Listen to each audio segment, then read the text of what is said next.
మీ ఇంట్లో బాబు గాని పాప గాని పుట్టారా? కంగ్రాచులేషన్స్ అండి. మదర్ అండ్ బేబీ హెల్దీగా ఉండాలంటే ఈ టిప్స్ ని తప్పకుండా పాటించండి. చెప్పు. స్కిన్ టు స్కిన్ కాంటాక్ట్ వలన బేబీ టెంపరేచర్ స్టేబుల్ గా ఉంటుంది, సేఫ్ అండ్ సెక్యూర్ గా ఫీల్ అవుతుంది. మదర్ లో ఆక్సిటోసిన్ అనే హార్మోన్ రిలీజ్ అవడం వలన మిల్క్ ప్రొడక్షన్ ఎక్కువగా జరిగి బ్రెస్ట్ ఫీడింగ్ అనేది తొందరగా స్టార్ట్ అవుతుంది.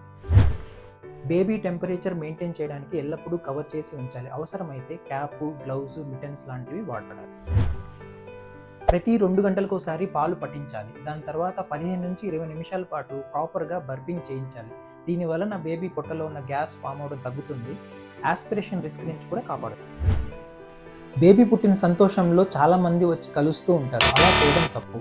దీని వలన బేబీకి ఇన్ఫెక్షన్ వచ్చే రిస్క్ చాలా ఎక్కువ ఉంటుంది. ఈ మొదటి 24 గంటల్లో యూరిన్ పాస్ చేయకపోయినా, 48 గంటల్లో మోషన్ పాస్ చేయకపోయినా పీడియాట్రిషియన్కి ఇన్ఫార్మ్ చేయాలి.